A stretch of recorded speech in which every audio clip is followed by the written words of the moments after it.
napakadali na lang i-access ng mga gamit na kakailanganin mo. For example, dental floss, or di naman kaya ng cellphone ninyo. Tuwang-tuwa talaga ako dito sa Korean chest bag na to. Paano ba naman kasi? Sino mag-aakala 129 pesos ko lang nabili to? Napakaangas ng forma at the same time napaka-minimalist din. So this one guys, naka-reflector na din tapos meron siyang dalawang pocket. So ito yung pinaka-main pocket niya.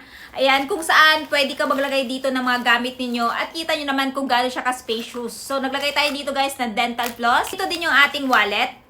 At the same time, naglagay din tayo dito ng suklay ng ating face powder. Yung kinaganda kasi dito sa Korean chest bag na to guys, napaka-angas ng forma at the same time adjustable na din. So, pwede mo higpitan at pwede mo ding luwagan. Depende na lang sa length na gusto mo. So, ganito na nga yung itsura ng Korean chest bag na to guys kapag nakasuot na sa atin. So, yung advantage nito, pag ito yung bag na bibili nyo, napakadali na lang i-access ng mga gamit na kakailanganin mo. For example, dental floss, or di naman kaya ng cellphone ninyo. So, highly recommend to, lalong-lalo na dun sa mga mahilig sa chest bag na gaya nito kasi aside sa napakamura, waterproof pa at marami din kayong mailalagay. Kaya naman habang naka-promo pa at habang mura pa at kung interested kayo, idadrop ko na lamang yung link nito dyan sa Yellow Basket.